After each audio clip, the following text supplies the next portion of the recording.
Bom, já começamos a gravar. Vamos voltar para a aula, então? Vou voltar, hein? Vou voltar. Vamos lá. Cadê? Seguimos. Né? Esses grupos, Estão ouvindo? esses genos, eles vão crescendo. Sim, e aí sim. você começa assim a ter um geno, outro geno,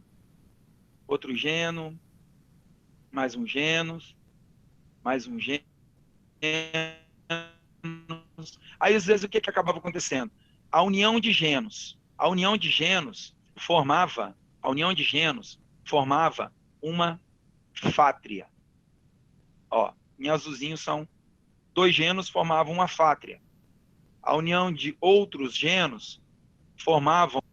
Meninos, vamos testar aqui agora, ver se dá certo. Ó, a partir desse momento, vocês vão chegar aqui no chat, e vão escrever presente, tá? Vocês só tem que escrever isso, mais nada. Presente. Vai lá, mete bronca.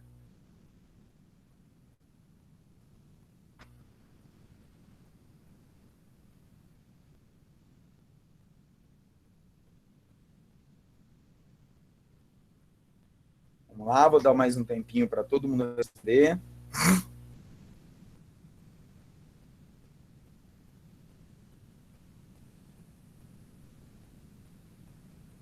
Falta alguém ainda responder, o tempo está acabando, hein?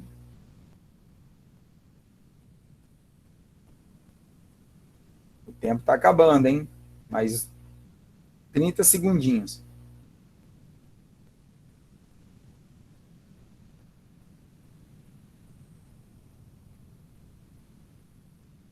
Mais alguém? Vou encerrar a chamada, hein?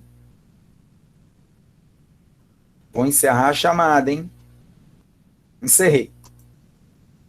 Pronto, agora já não adianta mais. Valeu? Vamos lá, continuando a aula, então.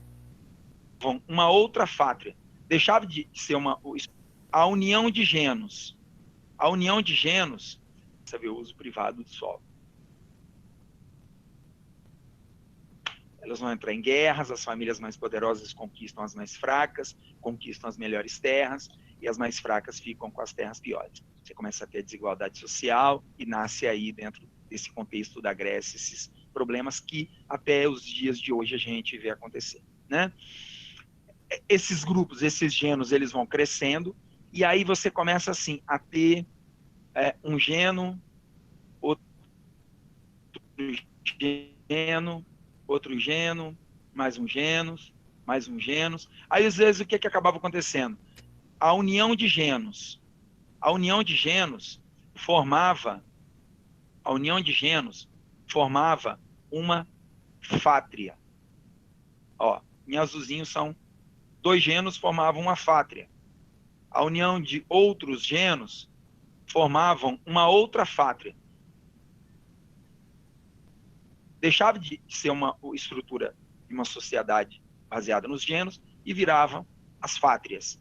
E da mesma forma, a união das fátrias formavam as tribos. Igual a gente vê na Bíblia, as tribos de Israel, não sei o que. Mesmo esquema, né? A união de fátrias formavam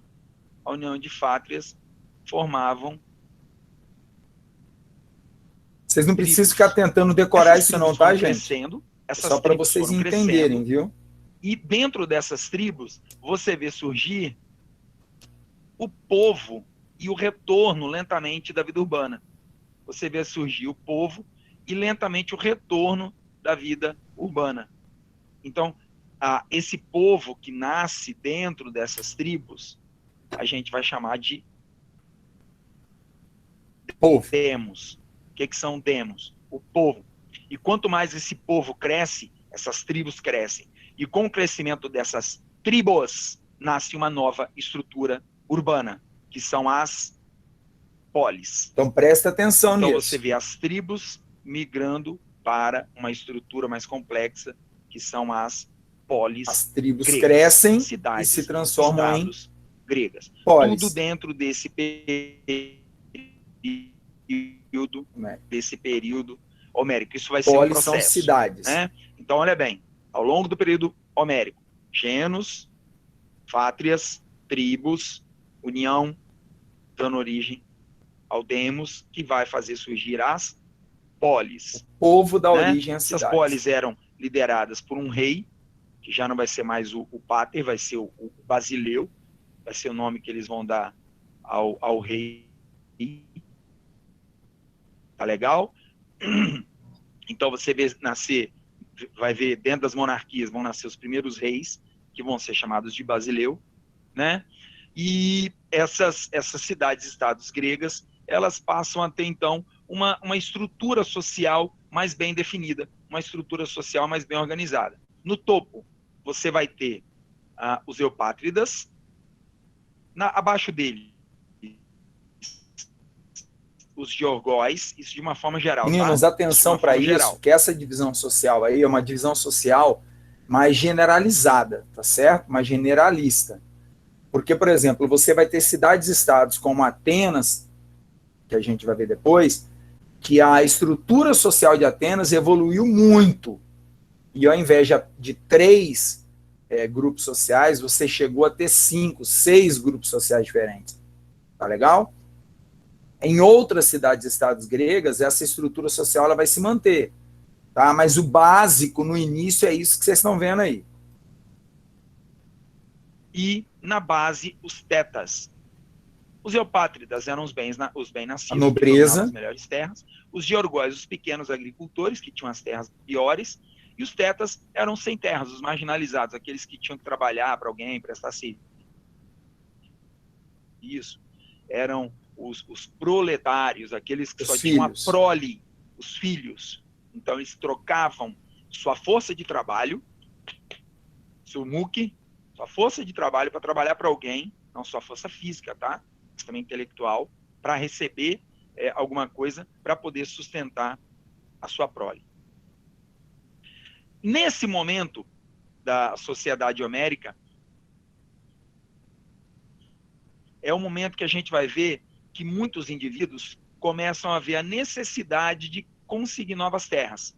E aí vai acontecer a segunda diáspora. Atenção para isso. A primeira diáspora ela é causada pela invasão dos povos dórios, dos belicosos, guerras, violência. A galera vaza da Hélada e vai ocupar áreas pelo Mediterrâneo afora. Guerras. A segunda diáspora é causada pela ausência de terras férteis na Hélada, na Grécia. Então, eles buscam terras férteis em outras áreas ao longo do Mediterrâneo, que é a segunda diáspora, a segunda saída. Segunda diáspora grega. Primeira diáspora grega foi causada no né? E vão fundar novas colônias. E chegou a fundar a chamada Magna Grécia. Vai ser a Grécia maior, extensão máxima da história, em que período as cidades-estados tá? elas vão se consolidar, as cidades-estados tá falando do período arcaico agora, né? Algumas cidades-estados elas vão ser o destaque, como por exemplo Atenas, que é uma das mais famosas, Esparta, também uma das mais famosas, e as alianças, né? Se vocês olharem aqui no mapa, toda essa áreazinha que eu estou tentando circular aqui era uma área de dominação direta ou indireta de Esparta, ainda no período arcaico. E Atenas, nesse período arcaico, ela se limitava mais a essa partezinha que eu acabei de circular aqui. Região da Ática. Bom? As cidades-estados gregas, dependendo de que cidade-estado, elas vão ter uma evolução política muito diferente. Por exemplo, Esparta, do início ao fim, Esparta vai ser uma monarquia. Atenas não. Atenas vai ter uma estrutura política e administrativa completamente diferente. Ela vai passar por uma monarquia, ela vai passar por uma oligarquia, ela vai passar por uma tirania, ela vai passar por uma plutocracia, até chegar no sistema de democracia, que a gente ainda vai falar, certo? Então, no período arcaico, período da consolidação das cidades-estados. E aí a gente vai se concentrar em duas cidades-estados, Esparta e Atenas. Esparta manteve do início ao fim o seu modelo oligárquico. Meninos, alguma dúvida até aqui? Alguma pergunta? Alguma dúvida, alguma pergunta até aqui? Não. Não. Nada? Podemos seguir? Hã? Tranquilo. Tá ficando claro para vocês? Tá, né? Então vamos tocar o barco. Do início ao fim, Esparta manteve o seu modelo oligárquico. Ficava na península do Peloponeso, tá? Só para vocês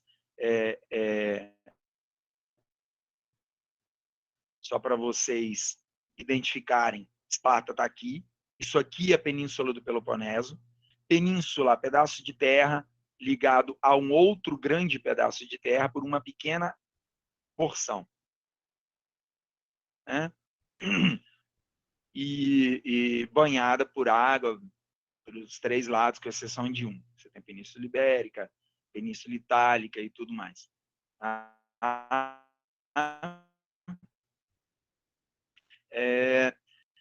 Os espartanos, eles foram formados pelo cinecismo, pela união de tribos dórias. Então, os dórios é que formam o cerne da cidade de Esparta. Eram extremamente militares, militarismo exacerbado. Todo cidadão espartano era um cidadão guerreiro, era um cidadão soldado, tá? E tinha uma estrutura social muito rígida e praticamente imutável. Do início ao fim, os espartanos, eles tinham no topo da sua pirâmide social os chamados espartanos ou esparciatas, que tinham poder político, religioso e militar, e a cidadania, eles aqui podiam exercer o direito de voto, de escolha. Abaixo deles, os periecos, que eram estrangeiros, comerciantes, artesãos, livres, só que não tinham direitos políticos e tinham que obedecer aos espartanos. E na base da pirâmide social deles, você tinha os ilotas, que eram servos do Estado. Eles não eram escravos, eles eram servos do Estado. Eles obedeciam e serviam ao Estado espartano. E aí eles trabalhavam para os periecos, eles trabalhavam para os espartanos, à medida que o Estado de Esparta permitia e liberava. Eles eram servos e não escravos. Tá? Não tinham atenção para isso, tá, galera? Mas eram obrigados a lutar, eram obrigados a ir para... Os ilotas pertenciam ao o Estado. Estado que os oprimia. E o Estado cedia eram esses em maior ilotas quantidade, só que eram para os periecos e espartanos usarem. Eles eram inferiores, por isso eram dominados. Era como se fosse um produto, uma mercadoria do Estado, em os relação ilotas. aos espartanos, certo? A estrutura política de Esparta também praticamente não muda. A estrutura política de Esparta, ela vai do início até o fim. Atenção para isso. A gente estava olhando até agora a estrutura social, tá? Até agora a gente estava olhando a estrutura social. Espartanos, periecos e ilotas. Essa é a estrutura social, né? Agora a gente vai ver a estrutura política, que é diferente, tá bom? Certo? A estrutura política de Esparta também praticamente não muda. A estrutura política de Esparta, ela vai do início até o fim, basicamente do jeitinho que a gente está vendo aqui. Esparta era uma monarquia, então se você colocar numa piramidezinha, você tem no topo da pirâmide você tinha os reis, que era uma diarquia, eram dois reis, um cuidava de assuntos religiosos e outro de assuntos militares. Abaixo do rei, você tinha o conselho dos éforos, ok? Que eram 5, e eram eles que exerciam o poder executivo, eram eleitos anualmente ou em períodos mais extensos, dependendo da situação, e eram eles que exerciam o poder executivo, eram eles que administravam de verdade. O rei controlava o exército, o rei controlava a religião. Eu vou declarar guerra. O conselho dos éforos é que tinha que autorizar. Quando você assiste aquele filme 300, o Leônidas, ele tem que pedir permissão aos éforos, por isso que ele vai e sobe. No filme 300, quem for assistir, vai ver isso daí. Tinha a Jerúsia, que era em número de 28, e que exerciam poder legislativo. Era o chamado Conselho dos Anciãos. Todos que tinham mais de 60 anos podiam ser escolhidos e eleitos. Eleitos por quem? Pelos espartanos, pelos esparciatas, né? Que estava lá no topo da pirâmide que a gente viu. E na base da pirâmide social deles, a gente tinha a Assembleia Popular, ou APELA. Todo homem cidadão que fosse um esparciata, ele não podia ser um perieco, ele não podia ser um ilhota, ele podia participar da APELA. Ele podia participar da APELA. Tá legal? Então, fique claro isso. Cidadão. Quem é o cidadão em Esparta? Aquele que faz parte da classe social dos espartanos. De 8 a 10 anos da vida deles, eles passavam, né? Durante praticamente Questão a da infância educação inteira, voltada né? para a Ou aptidão física. a adolescência, a juventude inteira, eles passavam em treinamento militar. E só aos 18 anos eles voltavam para a vida em sociedade normal. E durante todo esse período, o treinamento militar era extremamente rígido. Eles eram treinados a se matar mesmo, a bater mesmo, a lutar com unhas e dentes.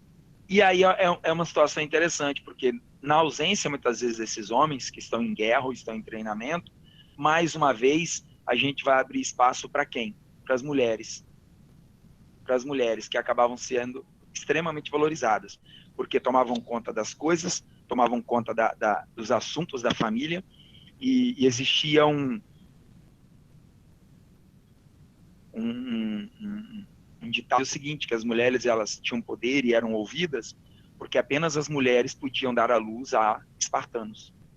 Então, se elas podem dar à luz a espartanos, elas têm o direito de serem ouvidas, de poderem falar e existir, mas não tinham direito ao voto, não tinham direito a escolher. Não deixava de ser uma sociedade do machista e Conselho dos Éforos, masculinizada, não podia né? participar da Jerúsia, não podia participar da Assembleia Popular.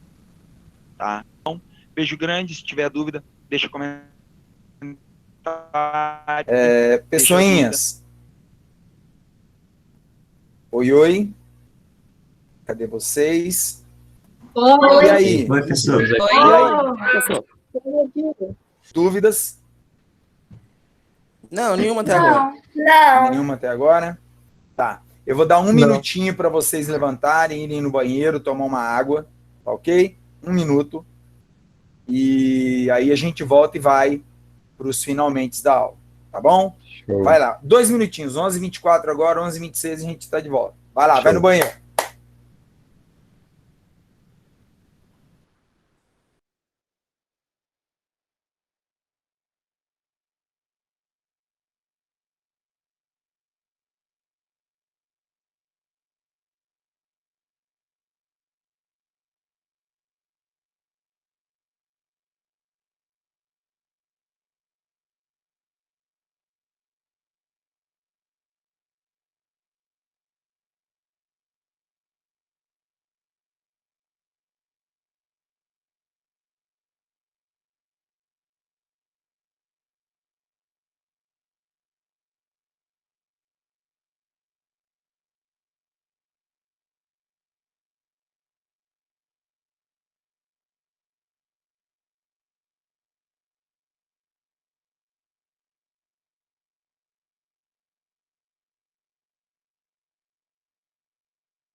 Thales, vou arrumar meu prato Tó.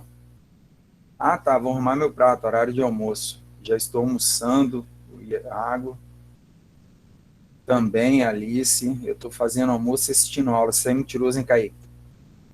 Estou com fome de vida. Vou mandar via Sedex. Eu estou sem prato aqui. Vou almoçar só depois. Vou almoçar só depois. Voltou todo mundo?